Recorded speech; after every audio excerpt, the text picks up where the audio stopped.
Hello, my name is Bonnie Clark, and welcome to Finding Solace in the Soil, an archaeology of gardens and gardeners at Amache. It's a real privilege to be invited to contribute to the Tadaima community virtual pilgrimage, and I'd like to thank Kimiko Mara and her entire team involved in this ambitious undertaking. I also want to begin by acknowledging that we are once again in a moment that, like after Pearl Harbor, is characterized by hysteria, racism, and the failure of political leadership. I want to dedicate this talk to all who were wrongfully incarcerated at Amache because of that dangerous combination, and to all those who are currently suffering a similar treatment because of it.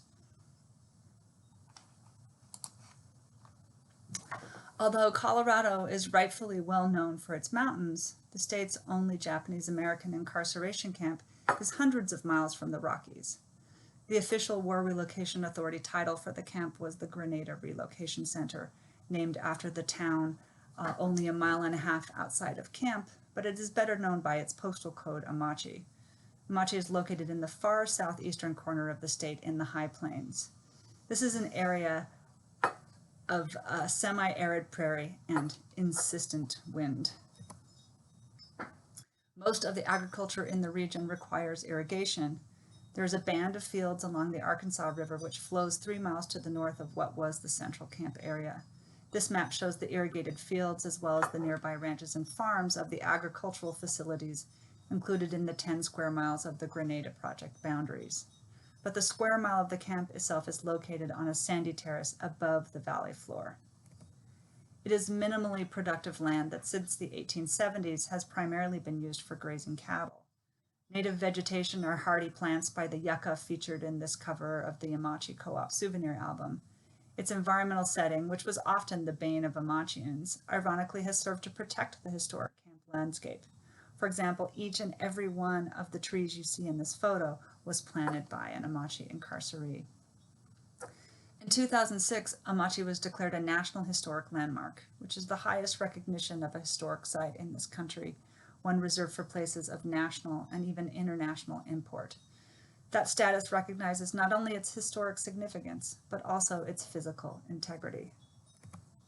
Since 2005, I have led the University of Denver, or DU, Amache project, dedicated to researching, interpreting, and preserving the tangible history of the Colorado confinement camp.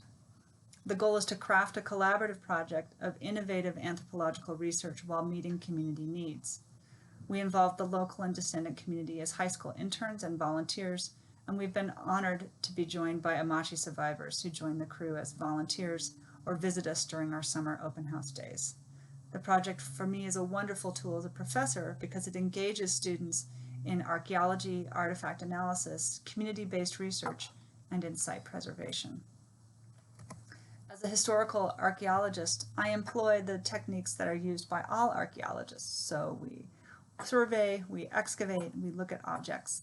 But those data are informed by what I learned from historic documents, from oral accounts, and from conversations with people who have a connection to the past that my crews and I investigate. Historical archaeology done in collaboration with communities of concern is a particularly effective tool for better understanding shadowed histories. As tangible traces of past activities are revealed through archaeological study, these remains spur survivors to recall memories or encourage descendants to engage in conversations with their family about life in camp. So far, DU has held 6 field schools at Amache in the Amache Museum, starting in 2008, with our next season, our 7th, planned for next summer. We spend our mornings at the camp doing archaeology and our afternoons at the museum organizing and documenting the important collections of the Amache Preservation Society, a volunteer organization associated with the Grenada High School. We have worked primarily in areas where the incarcerees lived, the barracks blocks. These help us better understand daily life and the strategies of incarcerees for making the camp a more livable place. We have also surveyed public blocks in areas such as the elementary school and the sports fields, as well as undeveloped areas used for informal trash disposal. In a few weeks, there will be another virtual pilgrimage presentation that focuses more on our project methodologies and shows them how they are integrated together by relating our findings about sports at Amache. So keep an eye out for that. I hope you can come back and join us for that talk as well.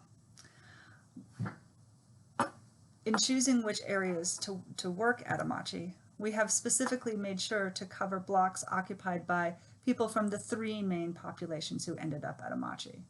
Japanese American residents of the regions in magenta on this map and circled. So that includes the northern coast of California, a large portion of the Central Valley, and the Seinan, a neighborhood southwest of central Los Angeles. Many of those who came from the Central Valley and from the coastal area were farmers, including the residents of the Yamato farming colonies in Merced County. The Seinan was a neighborhood of truck farms and produce stands, as well as landscapers and other professionals. We begin each field season doing systematic walking survey. It is intensive. The crew are just an arm's length from one another. They scan for objects on the surface and call out what they find to the crew chief, who creates an inventory of items seen in each block. During the survey, the crews use these little pin flags to mark items of particular interest. For example, personal items, objects modified by incarcerees, and finds that would benefit from additional analysis or are related to thesis research. We document each flagged item in the field and collect only a few for further analysis or for use in public education. While surveying, crews are also looking for activity areas visible on the surface of the site, especially gardens and landscaping features. Some of these, like the one in this slide, utilize the same concrete out of which the barracks foundations were constructed, while others are marked by trees, plants, or stone outlines. We document the more complicated gardens and landscaping features with scaled measured drawings. Learning how to do these kinds of maps is an important part of student training, and then the student work contributes to what we know about the site. Our finds are also mapped with digital mapping equipment so that we can create extremely accurate maps of the blocks we have surveyed, as well as the location of our excavation units. This is an example of the digital maps that come from the work that you see here. They help us see the larger spatial relationships at camp by mapping the building foundations, locations of landscaping, and then individual locations of objects and concentrations of objects. This is a feature map, which shows a common pattern that gardens associated with barracks tend to be located in the front. So, get my pointer here. So here in this front area, this is where the doorways were, and so we see that we have barrack gardens typically are in this sort of front yard area, but we also find them in public areas in the block, and we sometimes find a lot along the mess halls, which are along here, but then we find a few that are sort of these end of block or other spots within the camp landscape.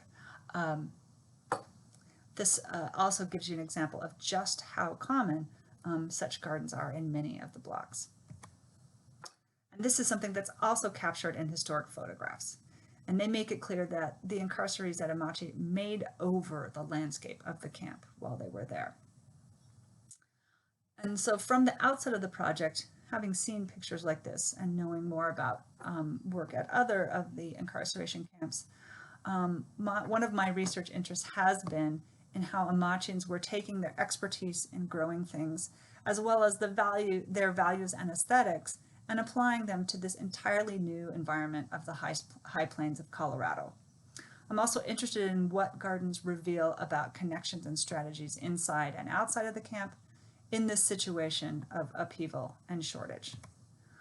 My study of the gardens at Amache is very shaped by the work of other scholars and site managers, in particular Jeffrey Burton, who has worked tirelessly on the archaeology of Manzanar.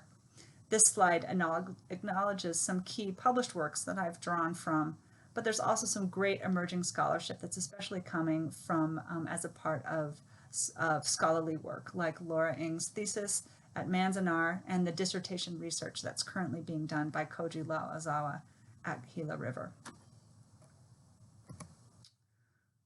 Based on that background information, I knew that I should expect that at Amache we would find three different kinds of garden features. The first are entryway gardens that are found near the doorways of barracks.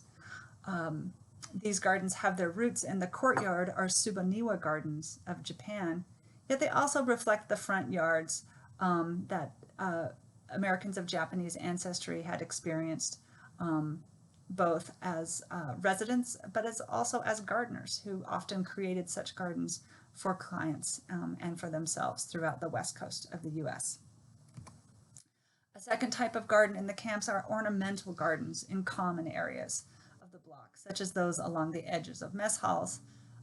At Amache, these are actually often located near the bathhouse to take advantage of the water that's provided by the one spigot adjacent to that building. And that would be particularly important in blocks like the one you see here, where this included a water feature. The final kind of garden are vegetable gardens, which during the war were called victory gardens, both inside and outside of camp. Beginning in 2008, we've conducted test excavations in a dozen gardens covering each of these three different types. Some of these garden features we can identify using historic photographs like this one, which was taken from the camp water tower. Others we have just a hint of on the surface of the site. In both instances, we've employed ground penetrating radar, or GPR, which is the equipment that you see in this slide, prior to excavation. This technology, which is like sonar but actually works through the soil, allows us to create images of what is buried. This helps us decide whether or not a garden is worth excavating or even if it's a garden at all. This photo is of crews conducting GPR in a garden that we excavated in 2012. We identified it by the presence of the little bit of wall that you can see circled here in red. Here are pictures and ground penetrating radar images of a different garden, which again was mostly obscured by sand blown in after the camp closed. GPR revealed that it was one of two intact oval-shaped features that was a garden bed and not a garden pond. Otherwise, the whole area would have had this bright blue and green color that we see from concrete, whereas the sort of pinkish area indicates that we have soil. After analyzing the GPR data, we open up test excavation units employing intensive garden archaeology techniques, focusing on revealing activity in the garden, as well as how the gardens were planned and what was planted in them. Here you can see the oval garden bed from the last slide as it was opened up for test excavation. In addition to sifting the soil to look for objects used in the gardens, we also consistently take soil samples throughout. Some of that we process through a water tank system from which we recover plant remains. We also send soil samples to a pollen specialist. From the beginning, I have worked with soil chemists to research if and how the incarcerees were amending the soil. This is a particularly important way to assess the application of horticultural expertise at Amache. And to answer our questions about soil chemistry, it's not enough to look in the gardens. We also need controls, so we need to look at off-site and out-of-garden settings. I could go on for a very long time about what we've found doing this research.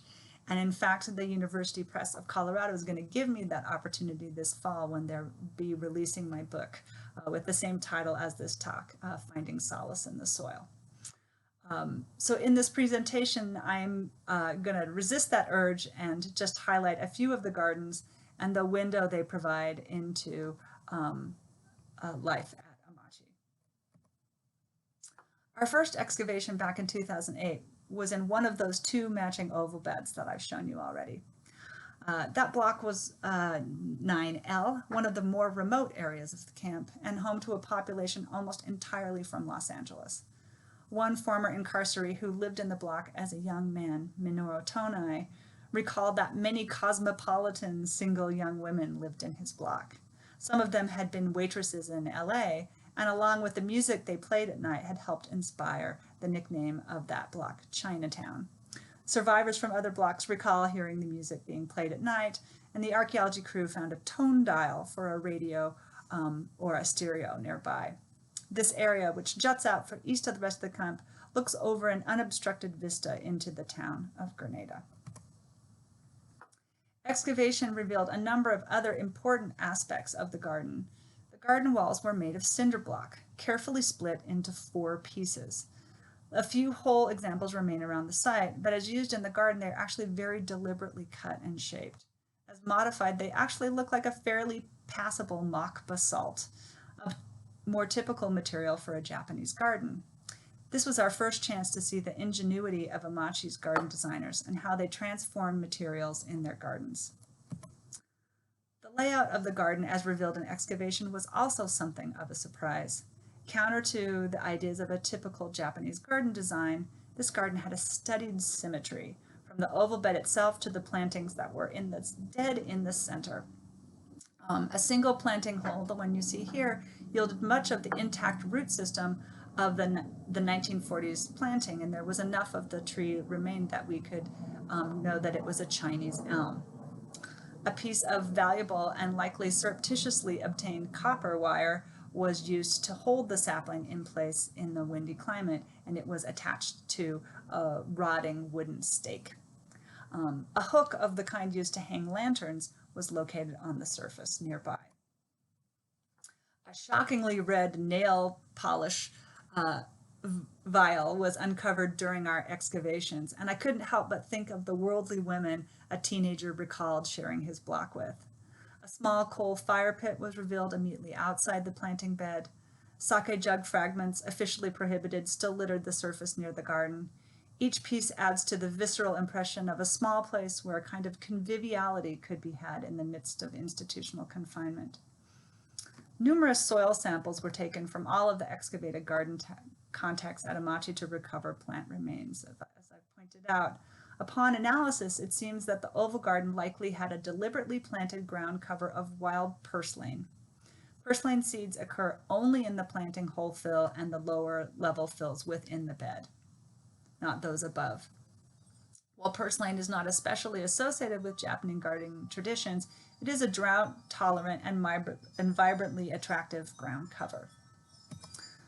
After excavations were complete, we met a man who not only recalled the 9L oval gardens, he sent us family pictures taken in front of it. These were taken when 2 members of the family were on leave after basic training and before being shipped out to Europe.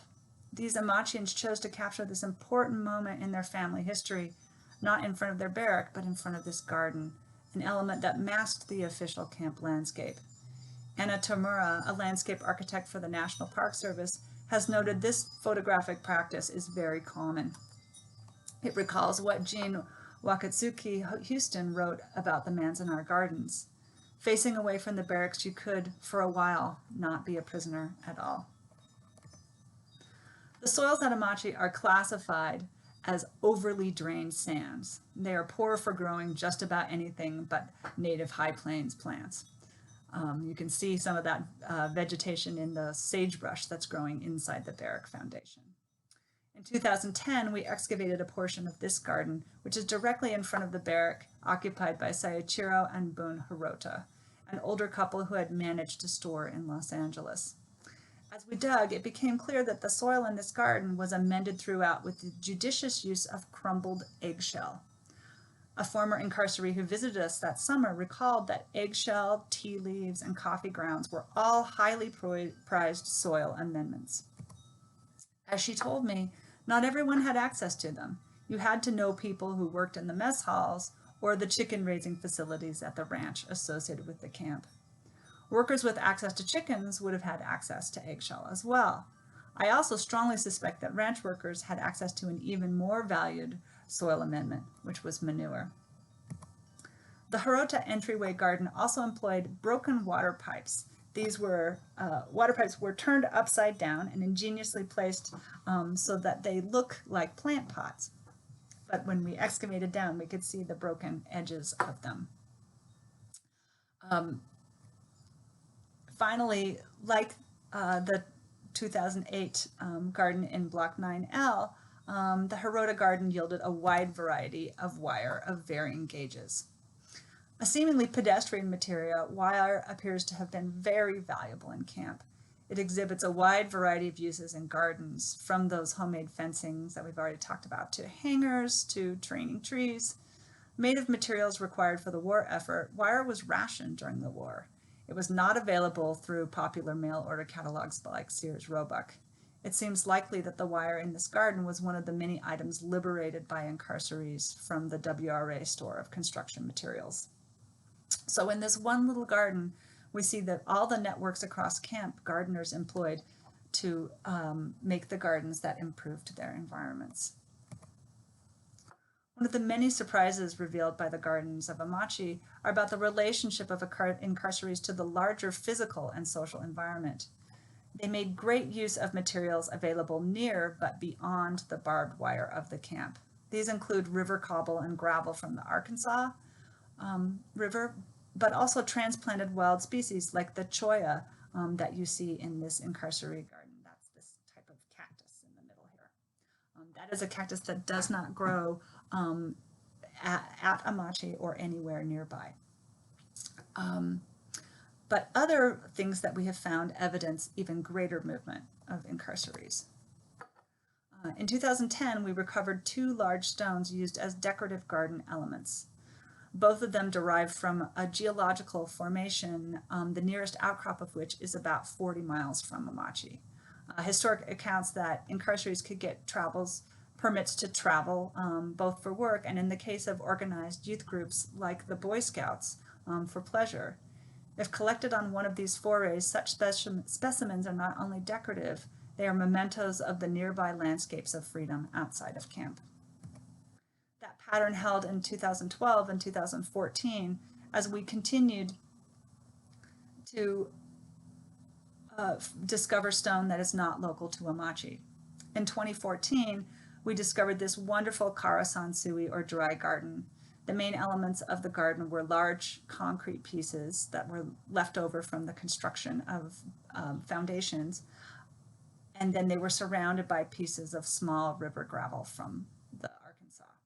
Carefully placed among them was a fist-sized heavy black stone. When we were examining it later in the laboratory, we discovered that it is magnetite, a stone that would likely have traveled a great distance to camp. In Shinto traditions, many natural items like stone have kami, or spirit. Just imagine how much kami might reside in a stone that is actually magnetic. One of our other exciting finds in 2 different gardens was pollen remains from canna, a flowering tropical plant related to ginger that has no business growing on the high plains of Colorado, although it does grow wild throughout the Hawaiian Islands. Many of the families at Amache had ties to Hawaii, which had a larger population of people of Japanese ancestry than the continental U.S. But because the vast majority of the Japanese in Hawaii were not incarcerated during the war, they could have gathered canna roots to send to their friends and family. Its presence at Amache may indicate an amazing effort put into procuring plants that would make this place both more beautiful and a little less foreign. Most of these gardens were not made by experts in Japanese garden design, but they were shaped by traditional philosophy, such as motenai, the idea that reuse is a virtue and waste is a shame. Like the Hirota garden that used broken pipe, this garden employed trash to make art. In this case, it is broken tile used as decorative paving. A few of the Amache gardens were made by experts, like the gentleman who designed this entryway garden we excavated in 2012. Before the war, one of them had worked as a gardener for the LA Railway, while the other had owned a cactus nursery. This features a great example of the way that Japanese garden design can be translated in even the most inhospitable settings. This appears to be an innovative example of a centuries-old Japanese gardening technique of ikadori, or capturing alive. By utilizing a concrete piece with a prickly pear impression, which is right here in the center, the designer evokes a cactus without having to risk walking past it daily. And I love the idea of a millennial-old technique being accommodated through the often unlovely material of concrete. It has even more resonance when we know that at least one of the gardeners who made this space was an expert in growing cactus. The young generation of incarcerees were also involved in efforts to landscape camp. After controversies over the cost of the specialty-built Amache High School, the WRA abandoned their plans to build a specially built elementary school. Instead, a regular barracks block was pressed into service for the youngest students of the camp.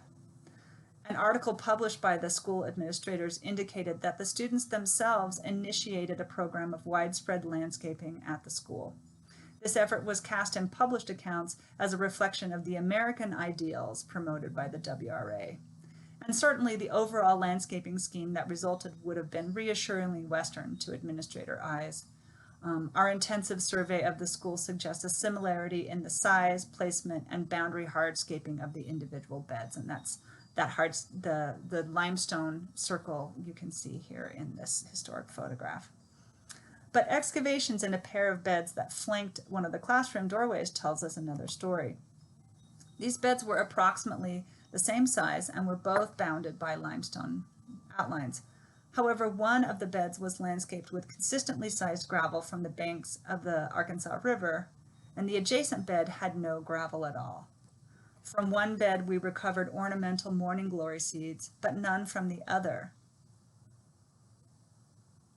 These gardens were both based on designs that were developed by and submitted by actual students in the school.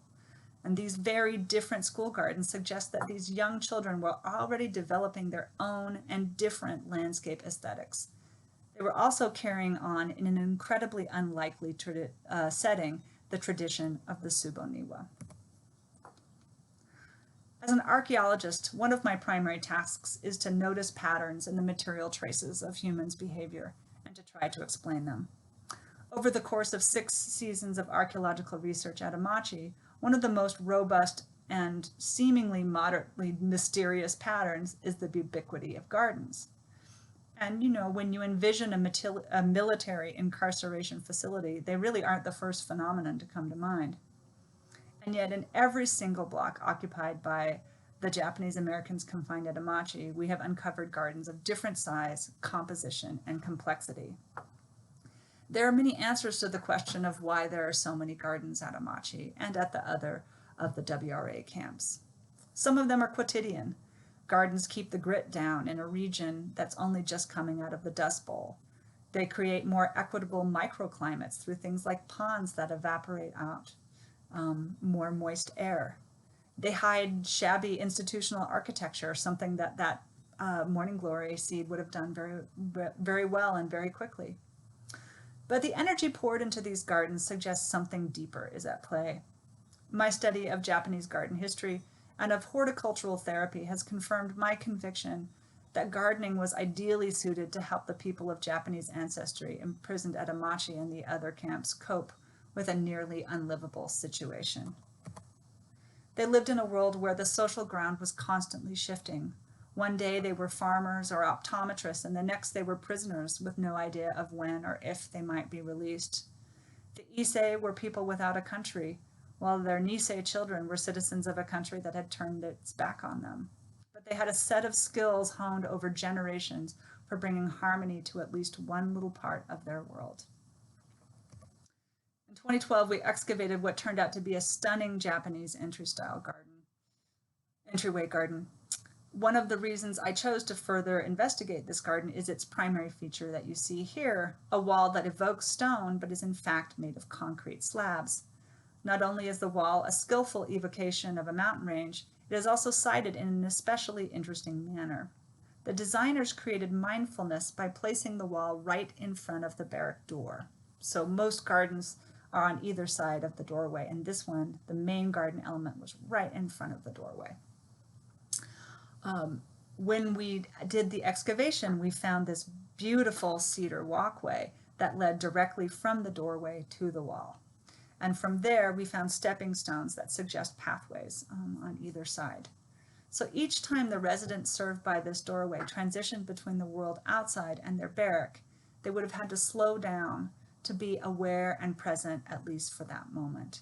And this is one of the jobs that many people see that traditional Japanese gardens do, is that helping create mindfulness.